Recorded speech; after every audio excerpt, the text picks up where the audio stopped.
Hi everybody, hope you're going good. This is the area in front of me where I did the video called Starscape, and I just want to show you what it looks like now. Now when I first saw it, I walked over it. That's weird. I didn't think anything of it, and then I kept being drawn back to it, and I kept walking back over here, and I realized it's a pattern. And it took some time, but this was the very first major puzzle that the family set us.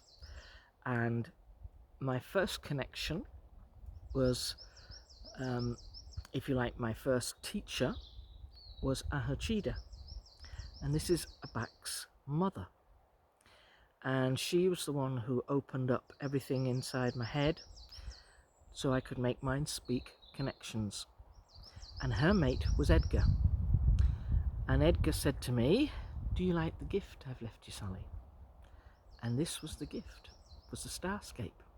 So I am going to put in here some images for you of what the Starscape looked like. See all the arrangements of the stones? It was clear they weren't just casually left.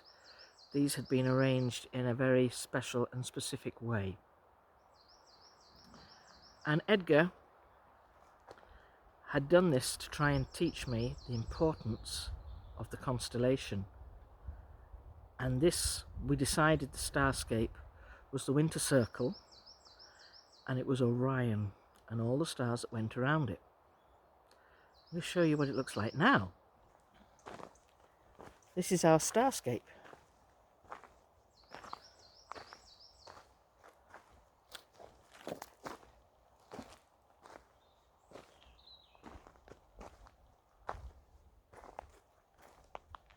Is any of that recognizable to you? Because it certainly isn't to me. Not a bit of it.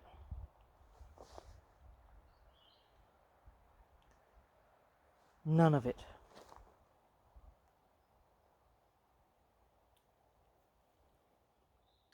So my point is on this, you know, with spies, let's take spies. They write a note on a piece of paper and they leave it for the next spy to find at a secret Dropbox. When you've got this message, eat it so nobody else can read it. Or they might find a secret bit of microfilm and tape, something like that. And once you've listened to it, it will self-destruct. I'm just wondering if this area, now we've got the message, we've understood what it says, I wonder if this area is one of those things that self-destructed. When I say self-destruct, I think it's had some help. But it is completely gone. We've maybe solved the puzzle.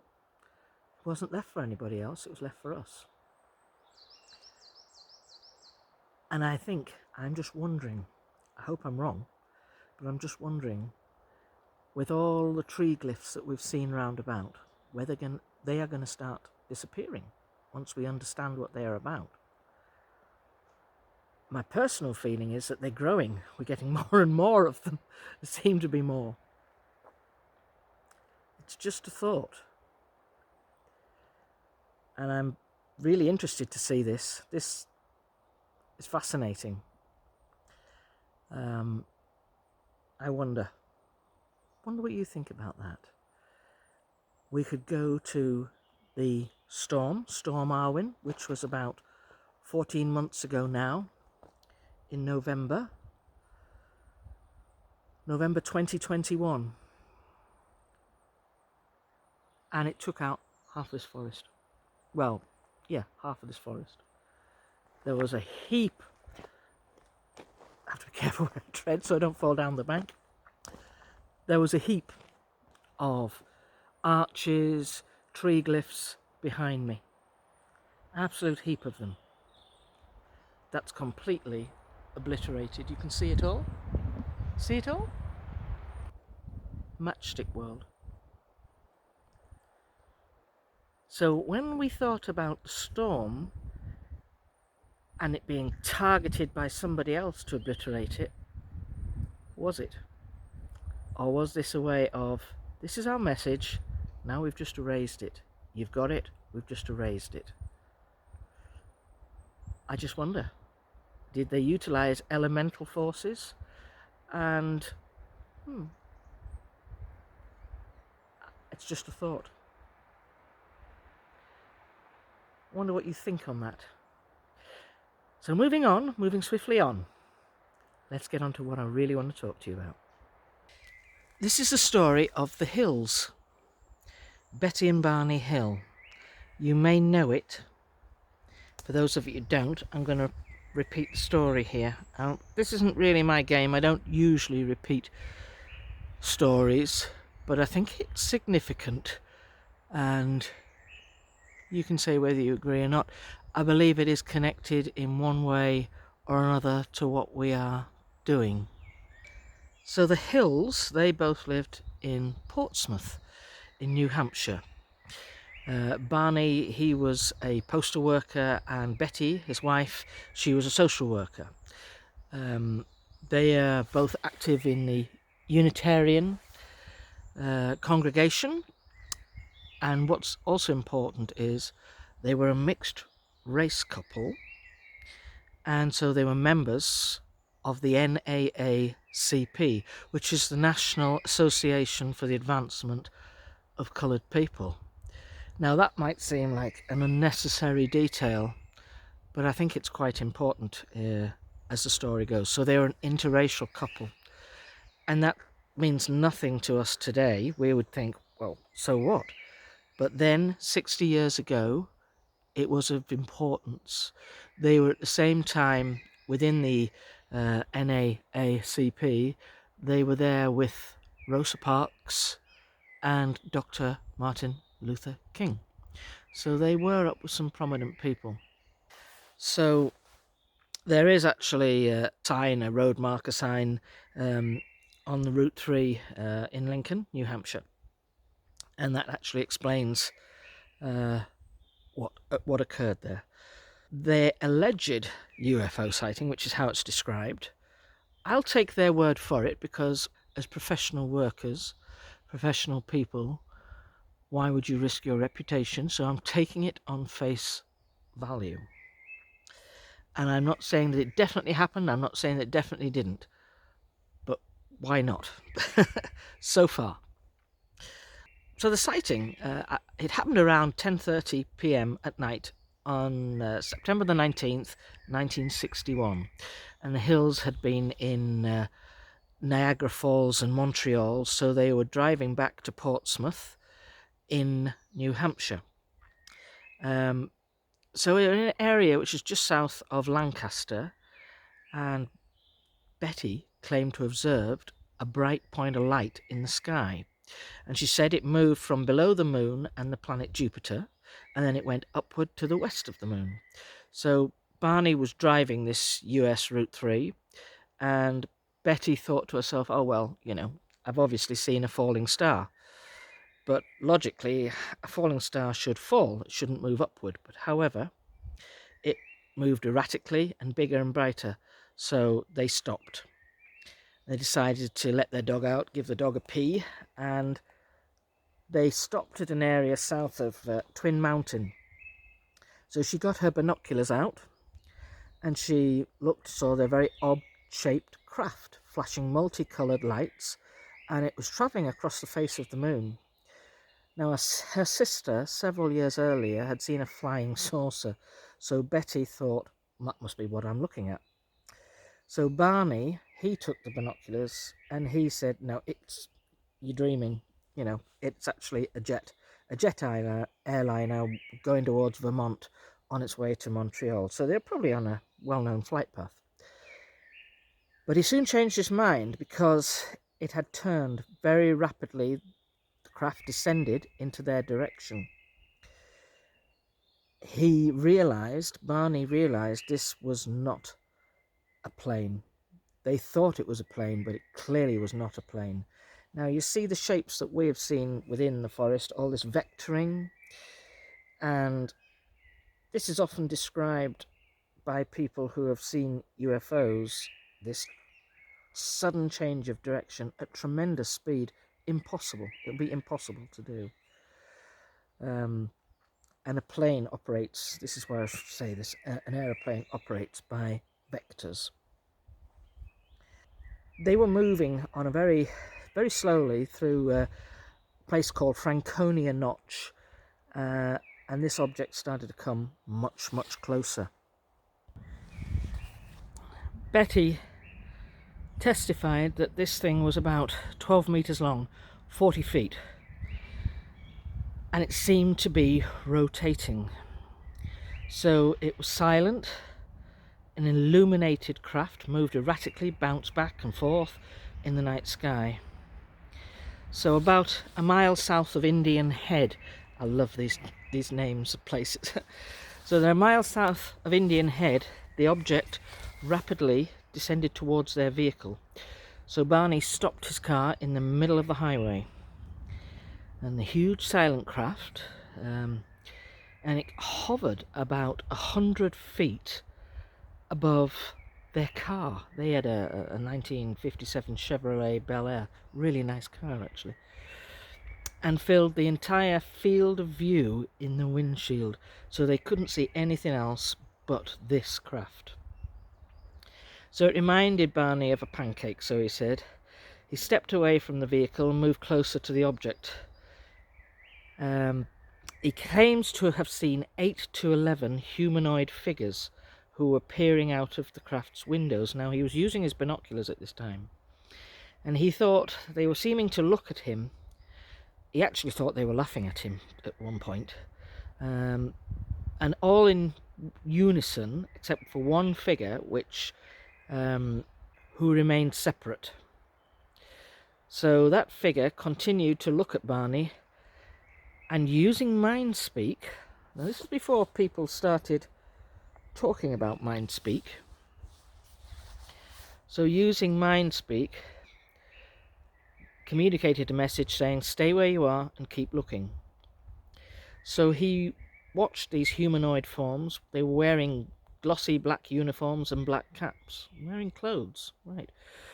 They had red lights on what appeared to be batwing fins that began to telescope out of the side of the craft, and they descended to the bottom of the craft. They came within about 50 feet of Barney, and he reported this to a government body called NICAP, which was National Investigations and Committee on Aerial Phenomena, and he reported it to a guy called Walter Webb, that the beings were somehow not human. So they came home, and they stated they'd had some very odd sensations and impulses that they couldn't explain. They insisted that keep the luggage by the back door than in the main part of the house. The watches they had on their wrist would never work again. The toes of his shoes were scraped, and they were covered in scratches and scrapes actually. And they decided to have long showers. They thought they might have been contaminated. They tried to reconstruct the chronology of the events, and they kept on hearing buzzing sounds Their memories were incomplete and fragmented. So Betty woke up, placed her shoes and the clothing that she'd worn into a closet, and she realized that her clothing was torn. So she noticed when she retrieved her clothes from the closet that there was pinkish powder on her dress. The powder blew away, but the dress was irreparably damaged. So whatever that pink powder was, it had damaged it. She decided to throw it away, but retrieved it and rehung it in her closet. So over the years, 5 laboratories conducted chemical and forensic analysis on the dress, and the shiny concentric circles on their car's trunk, and they hadn't been there the previous day.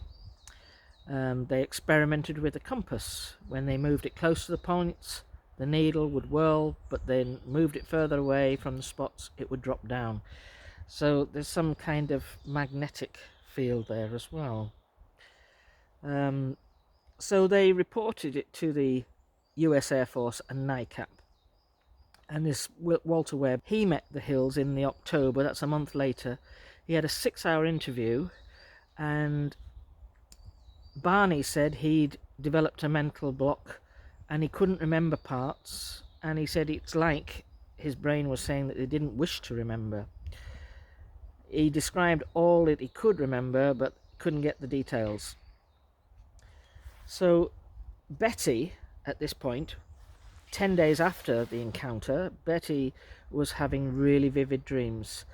She experienced with a great deal of detail and intensity, and after the 5th night they stopped and they didn't reoccur, although she could remember them during her waking day. Barney was not particularly fussed about it, and that was the end of that kind of subject.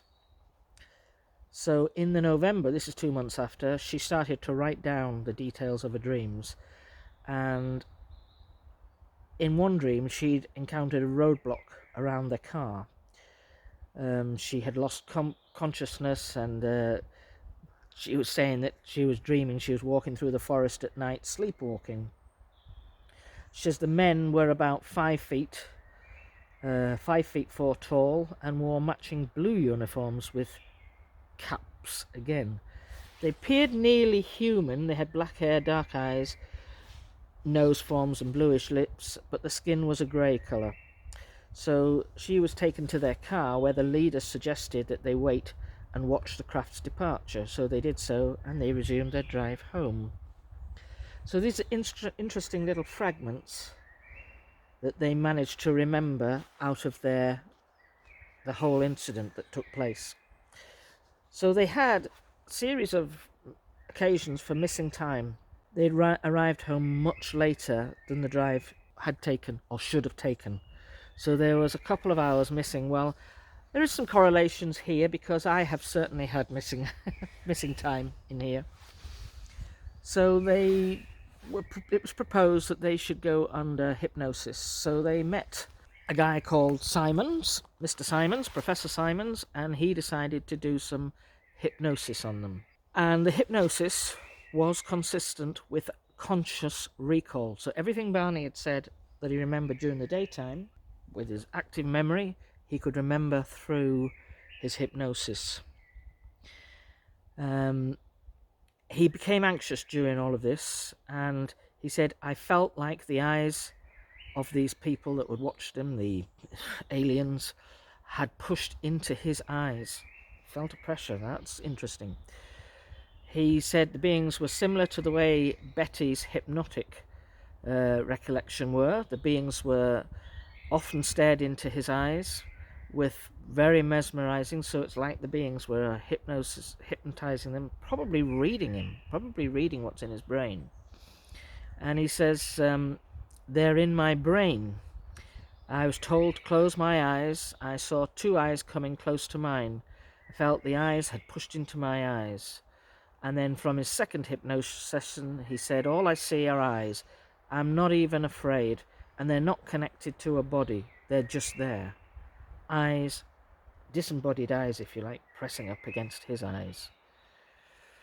So Betty reported a conversation with the leader in English, Barney said he heard them speaking in a mumbling language he didn't understand. Betty also corroborated that as well. She had the same thing. He said that the communication was thought transference, so let's think about that as mind speak. So Betty's sessions, they were similar to her 5 dreams, and some with notable differences. The technology on the craft was different. The short men differed significantly in physical appearance, and the sequential order of her abduction was different. So they were consistent with one another. Both what Barney had said under hypnosis was certainly consistent with what Betty said. So that's your subconscious mind talking, and you can't really fool it.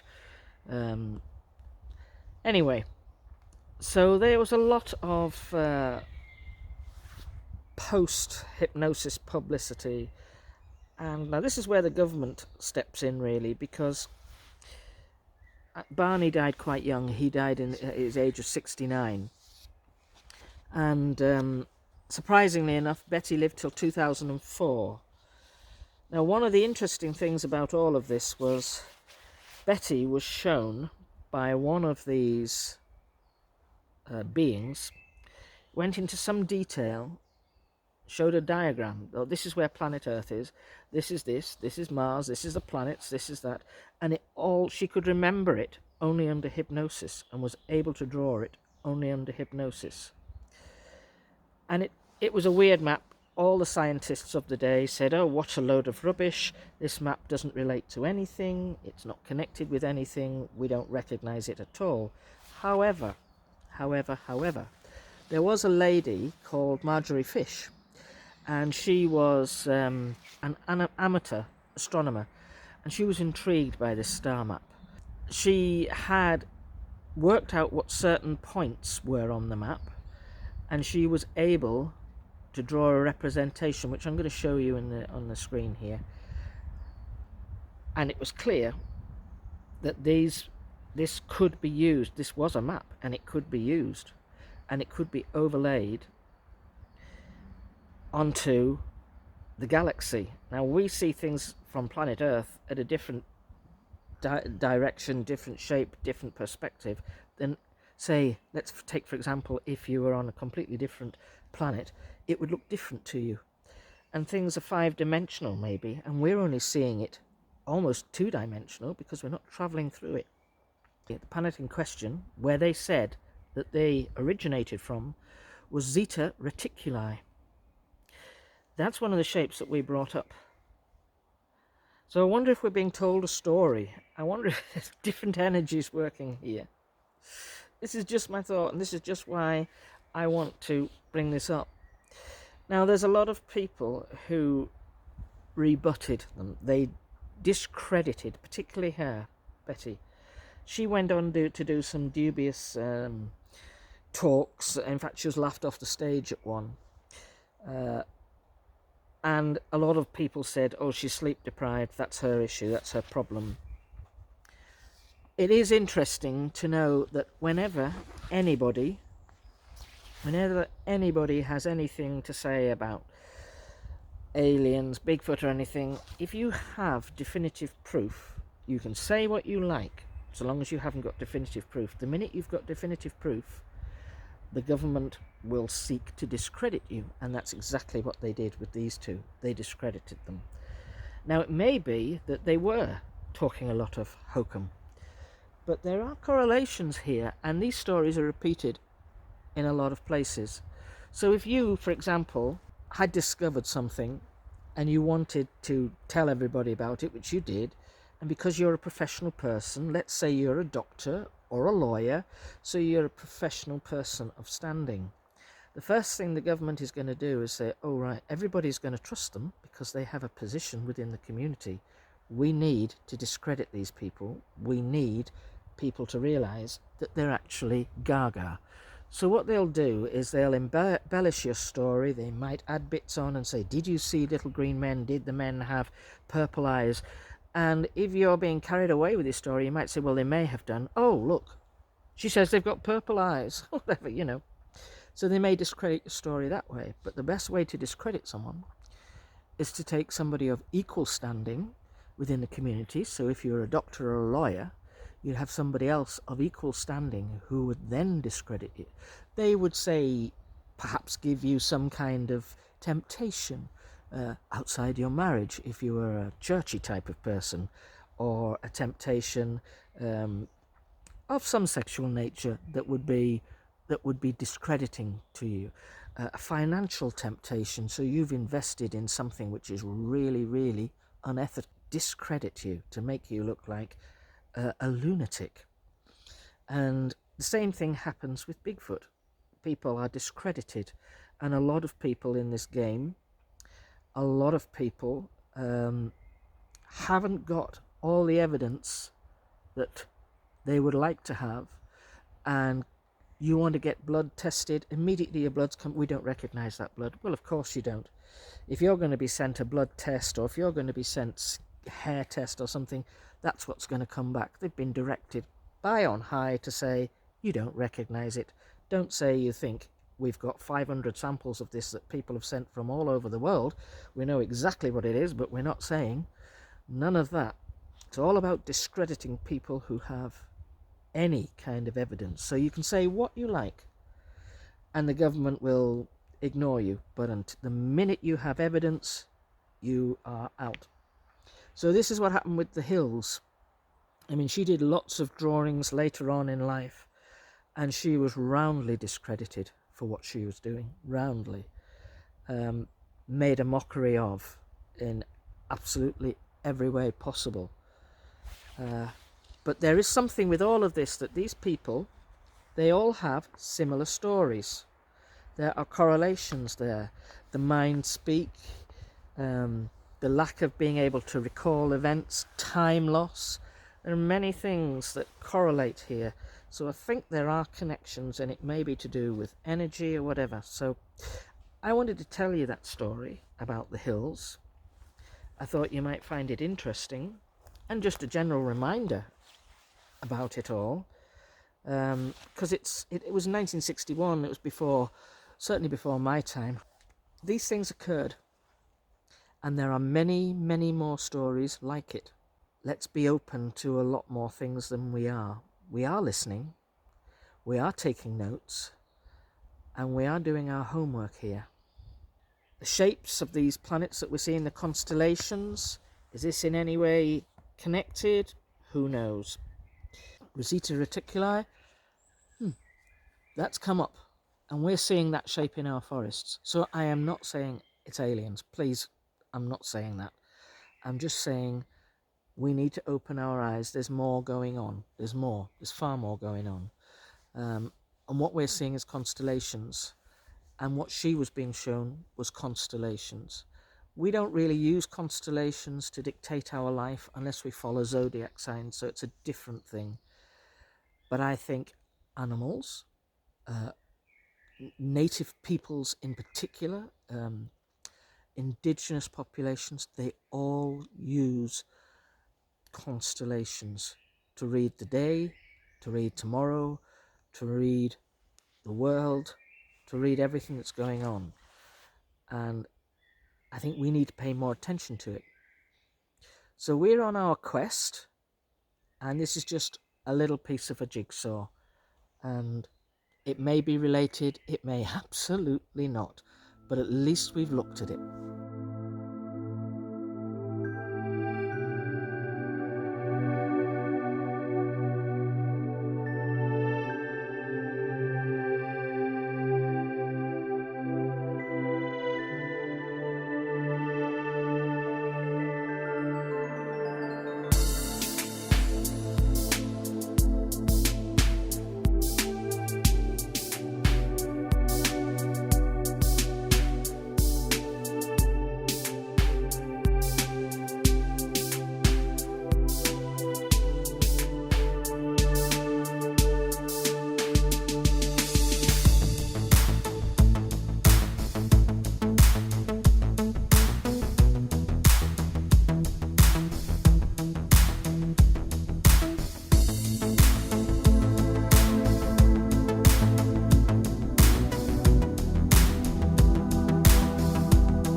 put a light out here because it's really dark.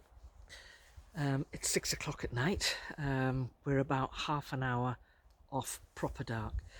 So my hands are freezing. It's not warm at all.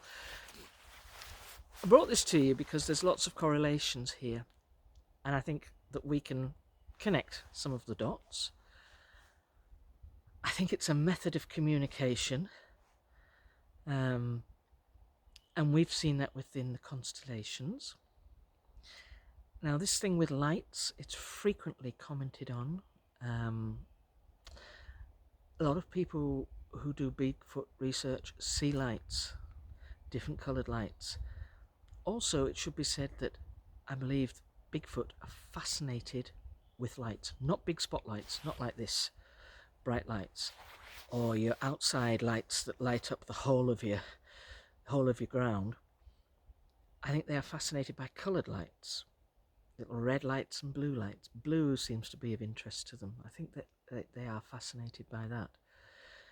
A place I visited many years ago in Australia, just outside of Tennant Creek, a bit further outbackish to Tennant. Can you get more outback than Tennant Creek? It's a place called Boulia, and they have a thing that's reported frequently called the Min Min lights. Now, the Native American Indians, they all say if you see lights in your forest, you don't follow them. Now, I've read stories of jackaroos on their motorbikes, their trial bikes, so they muster the sheep and the cattle on a trial bike. They would used to do it by horses, and they've had these lights sitting on the back of their bike. They've had them literally keeping up with them while they've been on the bike. Some very interesting tales about that. Now, I don't think that's a case of all these jackaroos sitting in a pub making up hilarious stories. This is reported over a long period of time. And I think there's something with the lights. They saw lights following them, this Barney and Betty Hill, they saw lights following, they decided to investigate. So we haven't seen lights, but it's this stuff about the shapes of the constellations we see and the glyphs we see, and the thing that ticked a box in my head was the shape of that Zeta reticulum, and we see that all over the forest.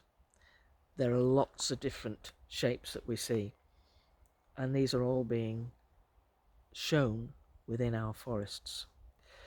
And I'm just wondering if in their diagram that their professor, the astronomer lady, not professor, that the astronomer lady, that she worked out was the area, and it hasn't been disputed, it has not been disputed yet. It included those planets, and Voltans was one of them. So there's some really unusual constellations that we don't really come across. I mean, I'd never heard of half of them while I was doing that video the other week. But suddenly they do become important. Norma, for example, the shape of Norma. We see that all over. See where I'm getting at? It might be something to do with it, or it might be absolutely nothing. This is the moment that I wish I had a drinking chocolate to keep my hands warm. Freezing. I'm going to go. It's almost dark, and there's bears. There's bears in the wood. Big bad bears. Bye.